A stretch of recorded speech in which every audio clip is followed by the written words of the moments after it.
नमस्कार बालमित्रांनो, कशी चालली शिष्यवृत्ती परीक्षेची तयारी? तर बघा, आपण आपल्या व्हिडिओच्या माध्यमातून शिष्यवृत्ती सराव चाचणी, घटकनिहाय सराव चाचणी आपण नियमित घेत असतो. तर मागील व्हिडिओमध्ये सांगितल्याप्रमाणे मी आज गणित या विषयावरील जो आपला पहिला घटक आहे, आंतरराष्ट्रीय संख्या चिन्हे, यावर आपली एकूण 30 गुणाची चाचणी असणार आहे. आणि 30 गुणाची चाचणी आहे म्हणजे एकूण किती प्रश्न असतील? 15 प्रश्न, आणि प्रत्येक प्रश्न हा 2 गुणाचा असणार आहे. तर ठीक आहे, चला आपण आता चाचणी सोडवण्यास सुरुवात करूया. आणि मागील व्हिडिओमध्ये मी तुम्हाला सांगितलं होतं की आंतरराष्ट्रीय संख्या चिन्हे या घटकाचा चांगला अभ्यास करा, म्हणजे या चाचणीमध्ये पैकीच्या पैकी कोणाला मार्क्स मिळतील हे देखील आपण पाहणार होतो. ठीक आहे, तर चला बघूया आपण आजच्या चाचणीमध्ये पैकीच्या पैकी म्हणजे 30 पैकी 30 मार्क्स कोणाला मिळत आहेत. आणि हे व्हिडिओ तुम्ही पाहत राहाल तर तुमचा या व्हिडिओच्या माध्यमातून शिष्यवृत्ती परीक्षेचा सराव हा देखील खूप चांगला होणार आहे. ठीक आहे, तर मित्रांनो, चला आता आपण व्हिडिओ पाहण्यास आणि चाचणी सोडविण्यास सुरुवात करूया. बघा, प्रश्न पहिला काय आहे? प्रश्न पहिला, 45,520 ही संख्या आंतरराष्ट्रीय संख्या चिन्हात कशी लिहितात? बघा, तर त्यांनी ही संख्या दिलेली आहे 45,520. ही संख्या कुठल्या लिपीमध्ये दिलेली आहे? तर देवनागरी लिपीमध्ये दिलेली आहे. आणि आंतरराष्ट्रीय संख्या चिन्हात कशी लिहितात असं ते म्हणतात. आता आंतरराष्ट्रीय संख्या चिन्ह म्हणजे काय? तर आपण असं म्हणूया की आंतरराष्ट्रीय भाषा कोणती आहे? इंग्लिश. तर इंग्लिश या लिपीमध्ये कशा प्रकारे संख्या चिन्ह लिहिली जातात त्याला आपण लिहितात त्यांना आंतरराष्ट्रीय संख्या चिन्ह असं साध्या सोप्या भाषेमध्ये म्हणू शकतो. किंवा जगभरात एकसारख्याच पद्धतीने वापरली जाणारी संख्या चिन्हे म्हणजे दर्शवण्यासाठी जी संख्या चिन्हे वापरली जातात त्याला आंतरराष्ट्रीय संख्या चिन्हे म्हणतात. म्हणजे इंग्लिशमध्ये ही संख्या कशी लिहिली जाते ते आपल्याला याचं उत्तर सांगायचं आहे. बघा, पर्याय क्रमांक 1, पर्याय क्रमांक 2, पर्याय क्रमांक 3 आणि पर्याय क्रमांक 4. सांगा बरं, काय याचं अचूक उत्तर?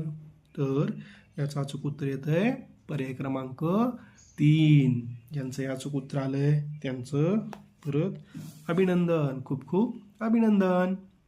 त्यानंतर बघा, प्रश्न दुसरा काय सांगतोय? प्रश्न दुसरा, 19,119 ही संख्या आंतरराष्ट्रीय संख्या चिन्हात डॅश डॅश लिहितात. म्हणजे 19,119 ही संख्या आंतरराष्ट्रीय संख्या चिन्हात कशी लिहितात? म्हणजे हे आपल्याला कशामध्ये दिलेलं आहे?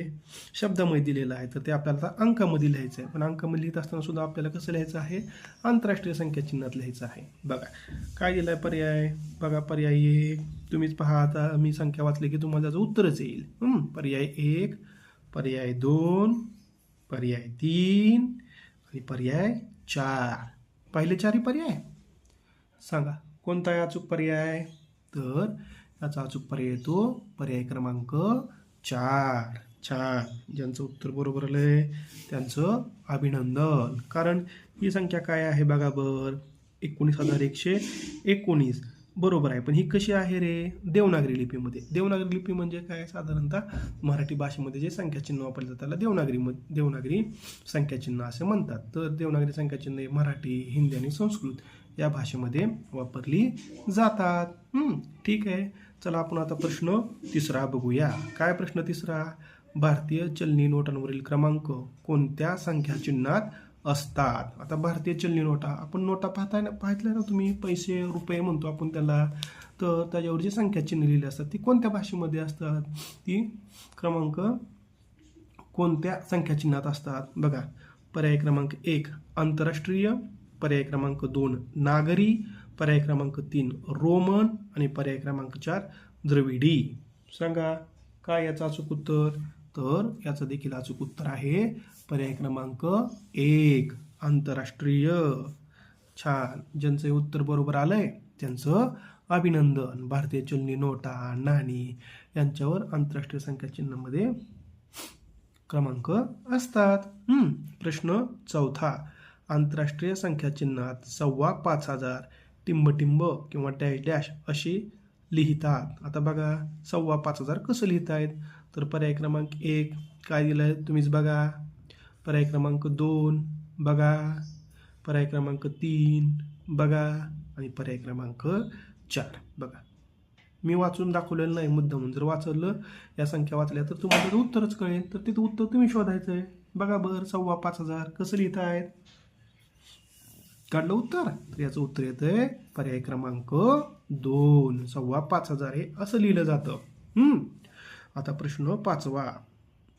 1010 ही संख्या आंतरराष्ट्रीय संख्या चिन्हात डॅश डॅश अशी लिहितात. बघा आता 1010. आता बघा आंतरराष्ट्रीय संख्या चिन्हामध्ये बघा पर्याय क्रमांक 1 काय दिलाय, बघा पर्याय 2 काय दिलाय, बघा पर्याय 3 आणि हा बघा पर्याय 4.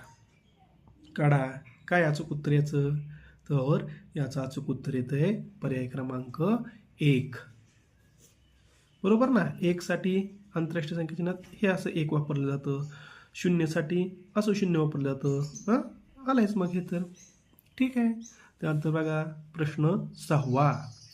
30,679 ही संख्या आंतरराष्ट्रीय संख्या चिन्हात लिहितात किंवा लिहा. बघा 30,679 ही संख्या आंतरराष्ट्रीय संख्या चिन्हात लिहा असं त्यांनी आपल्याला प्रश्न दिलाय. आणि ऑप्शन्स बघा, पर्याय क्रमांक 1 बघा तुम्हीच, पर्याय क्रमांक 2, पर्याय क्रमांक 3 आणि पर्याय क्रमांक 4. काय याचं अचूक उत्तर? तर याचं अचूक उत्तर येतंय पर्याय क्रमांक 2. 3 साठी असं 3 वापरलं जातं, 0 साठी असं 0, 6 साठी असं 6, 7 साठी असं 7 आणि 9 साठी असं 9. बरोबर ना? ठीक आहे. चला प्रश्न 7वा. खालीलपैकी वेगळी संख्या ओळखा. वेगळी संख्या आपल्याला ओळखायची आहे. बघा 4,545, 6,000 ऑप्शन पर्याय क्रमांक 2, 6,565 ऑप्शन क्रमांक 3, 5,995 आणि ऑप्शन क्रमांक 4, 8,585. काय येतं वेगळं? तर वेगळं येणार आहे पर्याय क्रमांक 4. कारण का? बघा या ज्या 3 पर्याय दिलेले आहेत, पर्याय क्रमांक 1, पर्याय क्रमांक 2 आणि पर्याय क्रमांक 3, हे कसे आहेत? देवनागरी लिपीमध्ये. परंतु पर्याय 4 हा कसा आहे? आंतरराष्ट्रीय संख्या चिन्हामध्ये. त्याच्यामुळं हाच पर्याय काय झाला आपला? वेगळा झाला. ठीक आहे. त्यानंतर प्रश्न 8वा. देवनागरी व आंतरराष्ट्रीय संख्या यांची चुकीची जोडी ओळखा. बघा देवनागरी व आंतरराष्ट्रीय संख्या चिन्हे या ठिकाणी खाली लिहून दिलेले आहेत 4 पर्यायामध्ये. त्यापैकी आपल्याला चुकीची जोडी ओळखायची आहे. बघा पर्याय क्रमांक 1 669, 669, 119, 119 कसं दिलंय बघा, बारकाईने बघा. तिसरा 169, 179 आणि पर्याय 4 449, 449. देवनागरी व आंतरराष्ट्रीय संख्येची चुकीची जोडी ओळखायची आहे. प्रश्न 8व्यामध्ये बघा काय येते चुकीची जोडी? तर येते पर्याय क्रमांक 3. कारण इथे 169 दिलंय आणि इथे त्यांनी किती दिलंय? 179. बाकीचे पर्याय सगळे बरोबर आहेत. बरोबर ना? ठीक आहे. त्यानंतर प्रश्न 9वा. बघा देवनागरी व आंतरराष्ट्रीय संख्या यांची अचूक जोडी ओळखा. अचूक जोडी ओळखायची. आता अचूक म्हणजे बरोबर. आता बघा कुठले येते? पर्याय क्रमांक 1 आता तुम्हीच बघा. पर्याय क्रमांक 2, पर्याय क्रमांक 3 आणि पर्याय क्रमांक 4. सांगा कोणती अचूक जोडी? कितवा प्रश्न आपला? 9वा सोडवतोय ना आपण. तर याची अचूक जोडी येते पर्याय क्रमांक 3.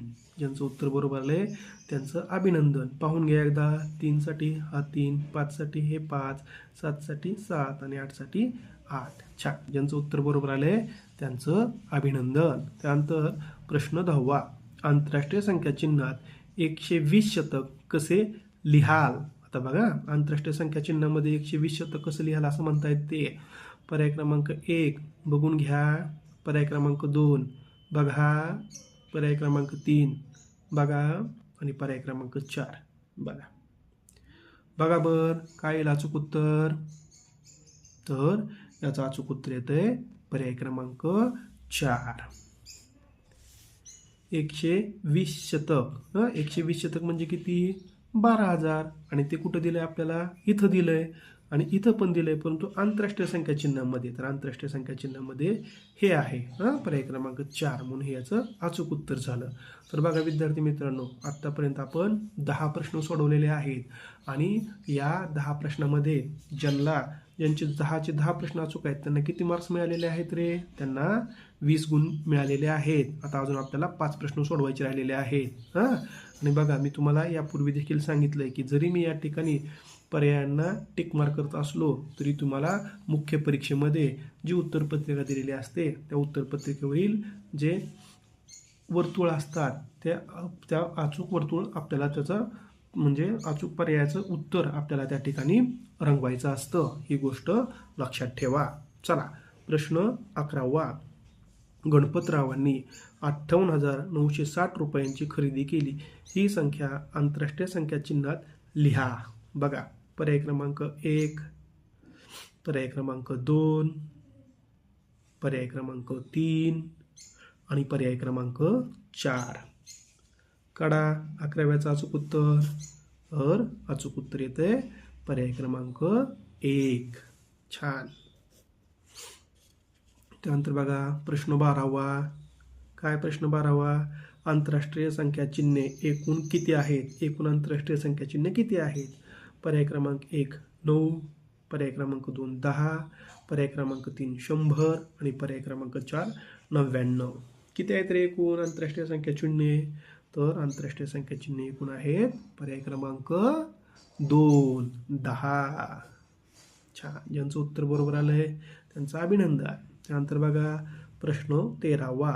देवनागरी व आंतरराष्ट्रीय संख्या यांची चुकीची जोडी ओळखा. देवनागरी व आंतरराष्ट्रीय संख्या यांची चुकीची जोडी ओळखायची. बघा सोपा प्रश्न आहे. ही जोडी बघा पर्याय क्रमांक 1, हे बघा पर्याय क्रमांक 2, हा बघा पर्याय क्रमांक 3 आणि हा बघा पर्याय क्रमांक 4. काय सांगितले त्यांनी? देवनागरी व आंतरराष्ट्रीय संख्यांची यांची चुकीची जोडी ओळखा. तर सांगा बर नीट बारकाईनं बघा. तर येतं याचं उत्तर पर्याय क्रमांक 3. कारण देवनागरी लिपीमध्ये 0 असं लिहिलं जात नाही. त्यानंतर बघा प्रश्न 14वा. आंतरराष्ट्रीय संख्या चिन्हात 3500 डॅश डॅश अशी लिहितात. म्हणजे 3500 ही संख्या आंतरराष्ट्रीय संख्या चिन्हात कशी लिहितायत? बघा प्रश्न 1 ऑप्शन क्रमांक 1 मी वाचत नाही. बघा ऑप्शन 2, ऑप्शन 3 आणि ऑप्शन 4. सांगा बर काय येतं याचं उत्तर? 3500. तर याचं अचूक उत्तर येतंय पर्याय क्रमांक 4 2750. म्हणजेच किती असतं? 3500 असतं. बरोबर ना? चला आता शेवटचा प्रश्न बघूया. शेवटचा प्रश्न कोणाचा अचूक येतोय? प्रश्न 15वा. गटातनं बसणारी संख्या ओळखा. गटातनं बसणारी संख्या आपल्याला ओळखायची आहे. बघा पर्याय क्रमांक 1 तुम्हीच बघा, पर्याय क्रमांक 2, पर्याय क्रमांक 3 आणि पर्याय क्रमांक 4. काय अचूक उत्तर? पर्याय क्रमांक 4. अभिनंदन. ज्यांचे उत्तर बरोबर आहे त्यांचं अभिनंदन. कारण का हे सगळे पर्याय पहिले 3 कसे दिलेले आहेत रे? आंतरराष्ट्रीय संख्याचे हे बरोबर आहे आंतरराष्ट्रीय संख्या चिन्हात दिलेले आहेत. परंतु जो आपला चौथा पर्याय दिलेला आहे तो कसा दिला आहे आपल्याला? तर तो देवनागरी लिपीमध्ये दिलेला आहे. त्याच्यामुळं हाच पर्याय काय झाला आपला? गटात हा पर्याय आपला बसत नाही. तर बघा अशा रीतीनं ज्यांचे 15चे 15 प्रश्न बरोबर आलेले आहेत त्यांना 30 मार्क्स मिळालेले आहेत. त्या विद्यार्थी मित्रांचं खूप खूप अभिनंदन. आणि अशाच पद्धतीने अधिकाधिक सराव करा. जितका जास्त सराव करचाल तितके जास्त मार्क्स तुम्हाला येणाऱ्या शिष्यवृत्ती परीक्षेमध्ये मिळणार आहेत. आणि अशाच प्रकारचे व्हिडिओ पाहण्यासाठी माझ्या चॅनेलला सबस्क्राईब करा. व्हिडिओ आवडले असल्यास लाईक करा आणि तुमच्या इतर चौथीच्या मित्रांना देखील हा व्हिडिओ त्यांच्यापर्यंत पोचवा. आणि यानंतरचा जो आपला पुढचा व्हिडिओ असणार आहे तो असणार आहे संख्या वाचन व लेखन या गणिताच्या घटकावरील असणार आहे. चला लवकरच भेटूया पुढच्या व्हिडिओमध्ये. धन्यवाद.